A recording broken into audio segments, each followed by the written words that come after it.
There's no other explanation for the enthusiasm I see every day as more and more people flock to this campaign. Sometimes it gives me goosebumps. Their minds may tell them that the situation is hopeless, that the elites are too entrenched, that the corruption is too deep. But their hearts say otherwise.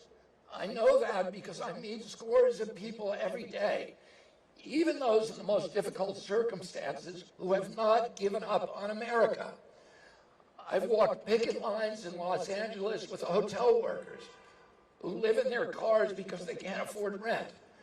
I visited mobile health clinics in the back routes and roads of Georgia where families get their medical care in the back of a bus. I've planted gardens in the food deserts in Watts and Cleveland. I've sat amongst migrant children at the border. I've met social workers and doctors in Yuma who treat these immigrants with kindness and heartbreaking generosity as if they were members of their own families. I've walked the fields with farmers in Kansas who can't drink from their own wells because they're poisoned by pesticides. These are members of the dispossessed now.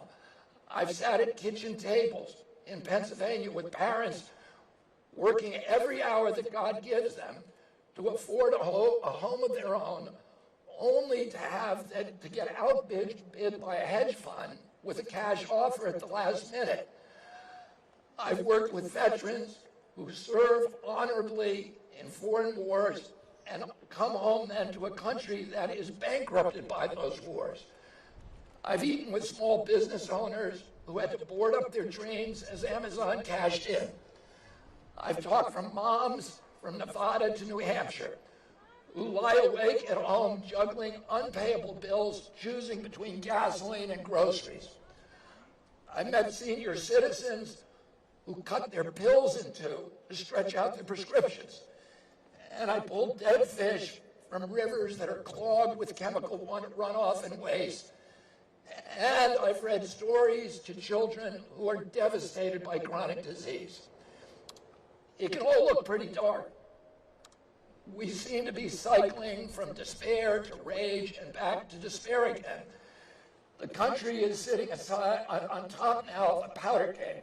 Americans are angry at being left out, left behind, swindled, cheated, and belittled by a smug elite that has rigged the system in its favor.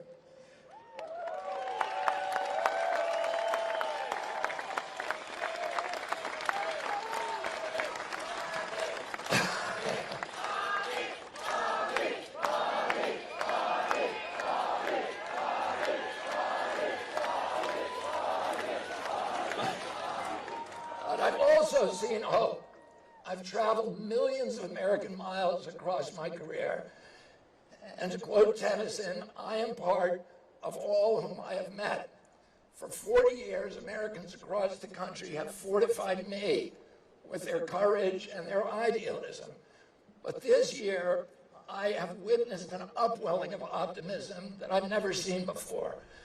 And optimism isn't the same thing as denial. We have to acknowledge the truth.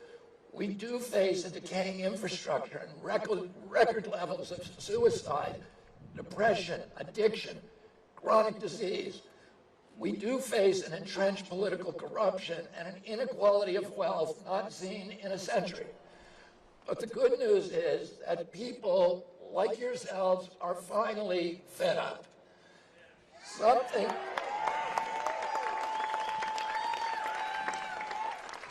is stirring in us that says it doesn't have to be this way.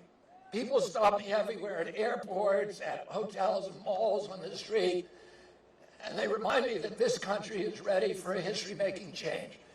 They are ready to reclaim their freedom, their independence.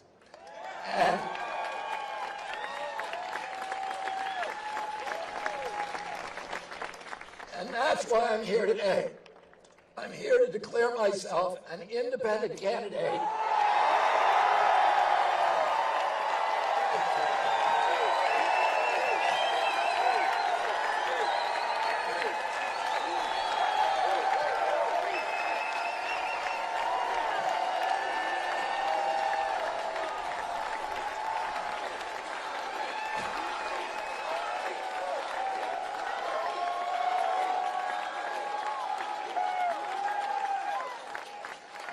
independent candidate for President of the United States.